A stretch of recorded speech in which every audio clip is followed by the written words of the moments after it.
गंगणपतये नमः। बोलो सियावर रामचंद्र भगवान की जय, पवन सुत हनुमान की जय। प्रिय भक्तों, अभी तक हमने हनुमान चालीसा की इस चौपैया का अर्थ ग्रहण किया है।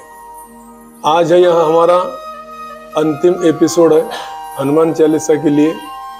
इसमें हम चौपाई क्रमांक 31 से लेकर तो चौपाई क्रमांक 40 तक वर्णन करेंगे। पवन पुत्र हनुमान जी, क्या कहना पवन पुत्र हनुमान जी के बारे में। प्रभु श्री रामचंद्र जी के सेवक, शिव जी के अवतार, ऐसे हमारे भगवान हनुमान जी।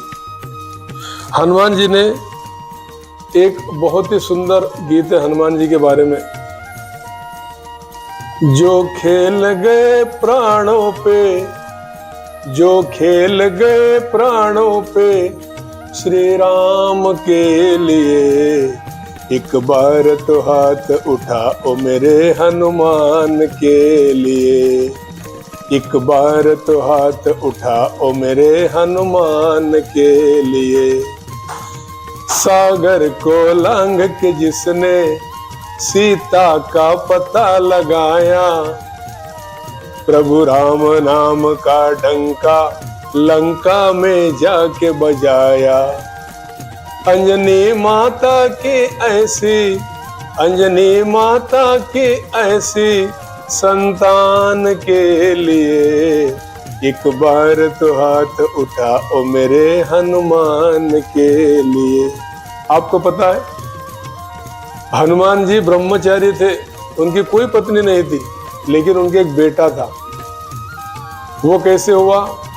जब हनुमान जी लंका दहन कर रहे थे तो उन्हें बहुत पसीना आ रहा था। समुद्र पर गए पूछ बुझाने के लिए, तो जलधारा के ऊपर है, समुद्र के ऊपर है हमारे हनुमान जी, और उन्हें पसीना आ रहा है। असबर दीन जानकी माता, बहुत ही आसान है, बहुत ही आसान है। सीता माता ने हनुमान जी आपको वरदान दिया हुआ है कि आप 8 सिद्धियां और 9 निधियां किसी को भी दे सकते हो। वो 8 सिद्धियां कौन सी? अणिमा, महिमा, गरिमा, लघिमा, प्राप्ति, प्राकाम्य, ईशित्व और वशित्व। और 9 सिद्धियां कौन सी है जो हनुमान जी दे सकते हैं सीता माता की कृपा से? पद्म, महापद्म, शंख, मकर, कच्छप, मुकुंद, कुंद, नील और बच्चे। ये 9 निधियां हैं। तो तुलसीदास जी क्या कहते हैं? अष्ट सिद्धि 9 निधि के दाता, असबर दीन जानकी माता। आपको जानकी माता ने वर दिया हुआ है। अगली पंक्ति बहुत ही सुंदर है जो तुलसीदास जी ने लिखी है। राम रसायन तुमरे पासा, सदा रहो रघुपति के दासा। आप सदा रघुपति भगवान के रामचंद्र जी के दास है, और आपके पास राम रसायन है। राम रसायन यानी औषधि, जिससे आपको कभी बुढ़ापा आ नहीं सकता, आपको कोई रोग नहीं हो सकता। आप चिरंजीव हनुमान जी, राम रसायन तुमरे पासा। और आपको पता है हनुमान जी को सिर्फ राम जी के नाम का रस चाहिए, बाकी उन्हें कुछ भी नहीं चाहिए।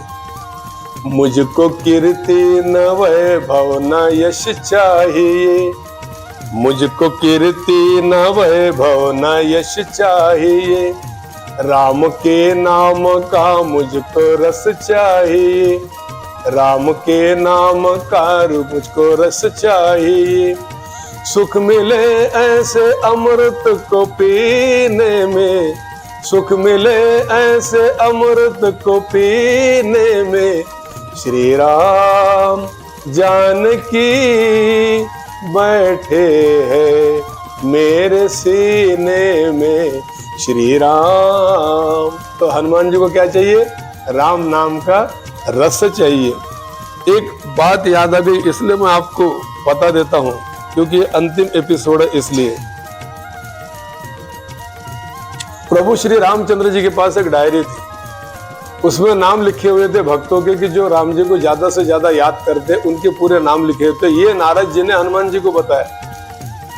तो हनुमान जी प्रभु श्री रामचंद्र जी के पास कर कहने लगे, भगवान मैंने सुना आपके पास एक डायरी है जिसमें लिखा है कि जो आपको याद करता है उसके पूरे नाम है, वो डायरी मुझे बताइए ना। राम जी हंसने लगे और दे दी हाथ में। हनुमान जी ने सोचा कि मेरा नाम तो सबसे टॉप पे रहना चाहिए, सबके ऊपर रहना चाहिए, क्योंकि मैं तो राम जी का सेवक हूँ, मेरे रोम रोम में राम बसे हुए है। लेकिन वहां पर उनका नाम ही नहीं था। उदास होकर बैठ गए। राम जी मुस्कुराते हुए पूछने लगे, क्यों हनुमान, क्या हो गया? तेरा नाम नहीं है इसलिए उदास हो गया? अरे पगले, मेरे पास और एक डायरी है, छोटी सी है, बहुत बड़ी नहीं, और उसमें बहुत कम नाम है। वो मैंने यहाँ छुपा कर रखी हुई है, रुक जाइए मैं तुझे देता हूँ। यहाँ से वो छोटी सी डायरी निकाली और हनुमान जी के हाथ में दी। हनुमान जी ने वो डायरी खोल कर देखी, बहुत कम नाम थे, उसके सबसे ऊपर किसका नाम था? हनुमान जी का नाम था। हनुमान जी बहुत प्रसन्न हो गए, प्रभु मेरी समझ में नहीं आया, उसमें मेरा नाम नहीं, इसमें मेरा नाम है, क्या कारण है? तो प्रभु श्री रामचंद्र जी ने कहा, अरे पगले, जो पहली डायरी थी, जो मुझे याद करते हैं उन लोगों के नाम थे, उसमें तेरा नाम नहीं था। और ये जो छोटी डायरी है, इसमें मैं जिन्हें याद करता हूँ उनके नाम है, और उसके ऊपर तू सबसे पहले स्थान पर है। यानी राम जी हनुमान जी को याद करते थे। ये कितनी बड़ी बात है। आगे तुलसीदास जी कहते हैं, तुमरे भजन राम को पावे, जन्म जन्म के दुख बिसरावे। हनुमान जी जब भजन करते हैं तो इतने तल्लीन हो जाते हैं राम राम राम राम राम राम के अंदर कि उन्हें सुध-बुध भी नहीं रहती। तो यहाँ क्या गया है, तुमरे भजन राम को पावे, यानी आप जो भजन गाते हो राम जी को, वो उन्हें कबूल हो जाते हैं, और आपका भजन करने से हमें राम जी मिल जाते हैं, भक्तों को राम जी मिल जाते हैं। तुमरे भजन राम को पावे, जन्म जन्म के दुख बिसरावे। एक जन्म की क्या बात करते हो? अगर आप हनुमान जी के भजन सुनोगे, वैसे गाओगे, राम जी को प्राप्त करोगे, तो आपके जन्म जन्मांतर के दुख दूर हो जाएंगे। इतनी ताकत है हनुमान जी की भक्ति में। नारद जी ने एक बार सुना कि हनुमान जी बहुत सुंदर भजन गाया करते हैं राम जी के, चलो मैं भी जाकर देखता हूँ। हाथ में वीणा रहती थी उनके, नारायण नारायण नारायण। वो गए जहां पर हनुमान जी थे और कहने लगे, हनुमान जी मैंने सुना हो कि आप सुंदर भजन गाते हो राम जी का, मुझे गाकर तो बताओ। तो हनुमान जी भजन गाने लगे, भक्ति रस में डूब गए, इतने डूब गए कि नारद जी को सुध-बुध नहीं रही, और उनकी जो वीणा थी, जो नारायण नारायण कहते बजाते थे, वो नीचे गिर गई, सुध-बुध नहीं थी। और हनुमान जी ने जो राम जी के भजन गाए, तो वहां पर शिला पर्वत के जो पत्थर थे वो पिघलने लगे, इतनी ताकत भजन में, और उसका रस निकलने लगा, रेती में बहने लगा, और नारद जी की वीणा जो थी उसमें जाकर फंस गई। अब जैसे हनुमान जी ने भजन बंद किया, समाप्त किया, तो नारद जी को सुध आ गई, और उन्होंने देखी कि मेरी वीणा कहाँ है। तो उन्होंने नीचे की ओर देखा तो वीणा तो फंसी हुई है रेत के अंदर, फिर से रेत जाम हो गई थी, पक्की हो गई थी सीमेंट की जैसी। तो नारद जी ने निकालने का बहुत प्रयास किया, लेकिन वीणा निकली नहीं। कहने लगे, हनुमान जी आपके भजन सुनकर मुझे सुध-बुध नहीं रही, वो रस के अंदर वो मेरी वीणा डूब गई है, वो मुझे निकाल दीजिए ना, आप और भजन गाइए, फिर से वहां पर तरल हो जाएगा और मेरी वीणा मुझे मिल जाएगी। हनुमान जी ने कहा, मैं अब नहीं गाऊंगा, बस हो गया। हनुमान जी आगे चलने लगे, नारद जी उनके पीछे पीछे जाते हैं। अरे हनुमान जी, आप मुझे मेरी वीणा निकाल दीजिए, मैं इसके द्वारा भगवान का तो नाम लेता हूँ, नारायण नारायण नारायण नारायण कहते रहता हूँ, मुझे वीणा निकाल दीजिए। हनुमान जी नहीं माने, आगे हनुमान जी जा रहे, पीछे नारद जी जा रहे। हनुमान जी उड्डान भरने लगे उस परिसर में, उस जगह पर, और नारद जी भी उनके पीछे पीछे उड्डान भरने लगे। एक दो चक्कर होने के बाद हनुमान जी फिर से वापस खड़े हो गए, और नारद जी भी वहां पर आ गए, और हनुमान जी ने फिर से राम जी का भजन शुरू किया।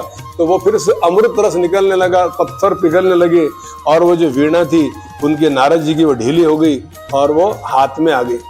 तो नारद जी ने पूछा कि हनुमान जी, मैंने आपसे पहले विनंती की थी, आपने पहले क्यों नहीं भजन गाए, और मुझे पूरा घुमाया गोल गोल आकाश में, और आप भजन अभी गा रहे हो, मेरी वीणा मुझे मिल गई, पहले क्यों नहीं किया?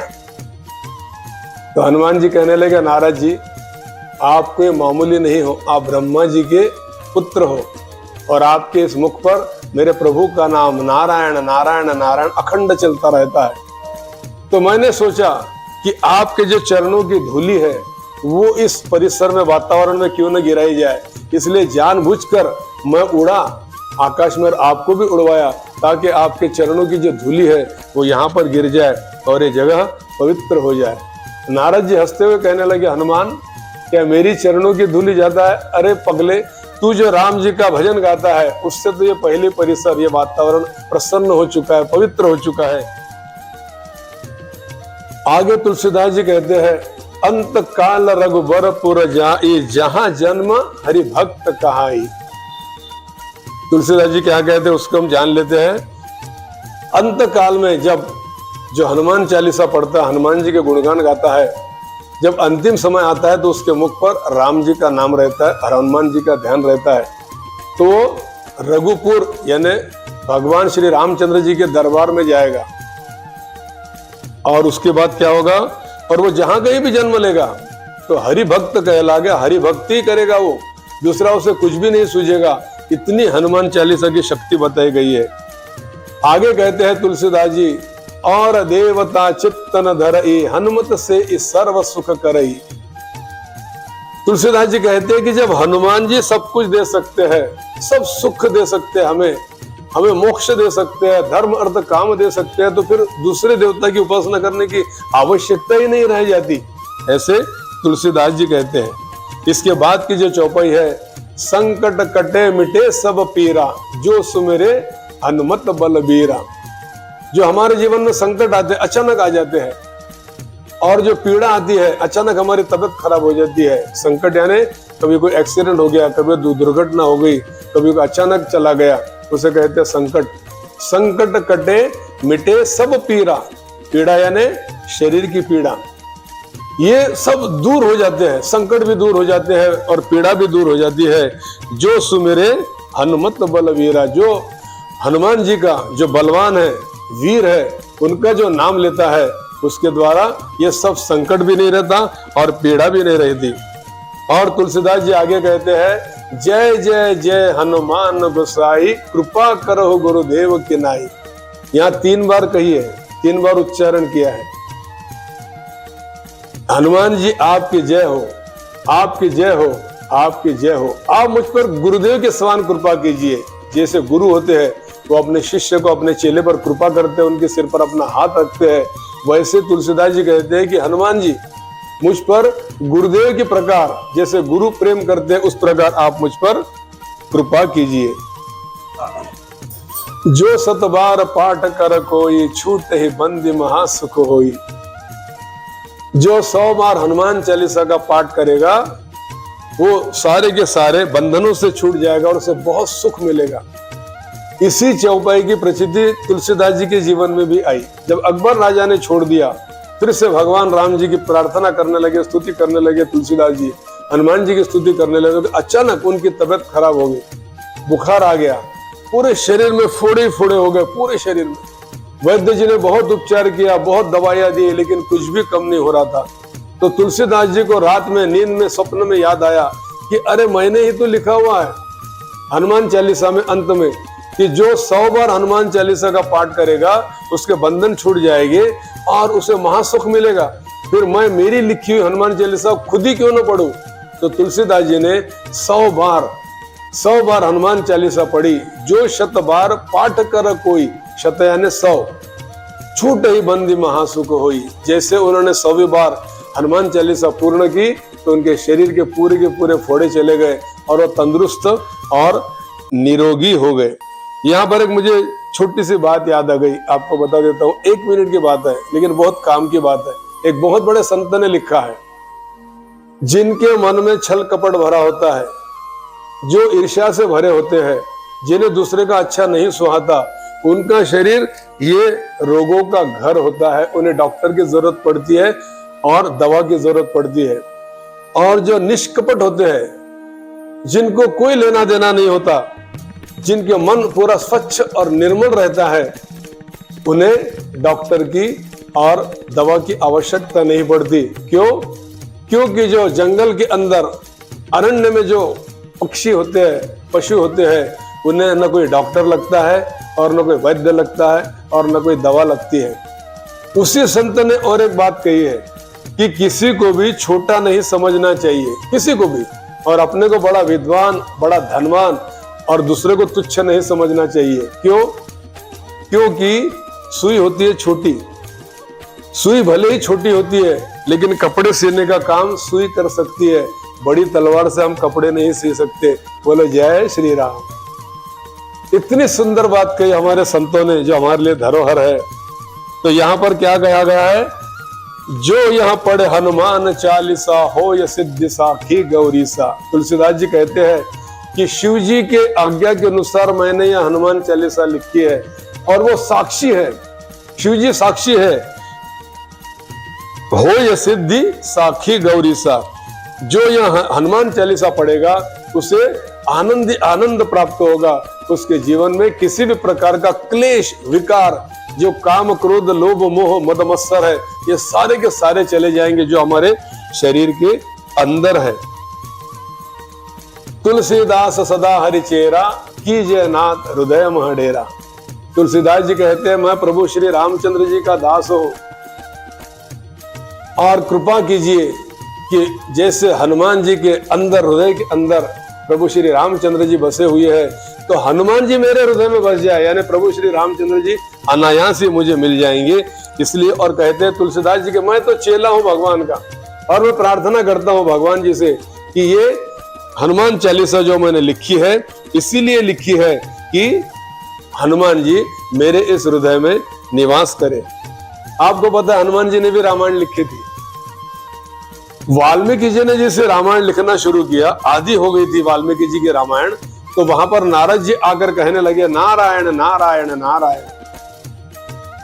वाल्मीकि जी आप रामायण तो लिख रहे हो, लेकिन आपके इस रामायण को उतनी प्रसिद्धि नहीं मिलेगी जितनी मिलना चाहिए। वाल्मीकि जी ने कहा क्यों? अरे भाई वो जो हनुमान है, राम जी का सेवक पवन पुत्र हनुमान, वो एक शिला के ऊपर अपने नाखूनों से रामायण लिख रहे हैं और इतनी सुंदर लिख रहे हैं, इतने सुंदर लिख रहे हैं कि उसके सामने आपके रामायण कुछ भी नहीं है, श्री राम कथा कुछ भी नहीं है।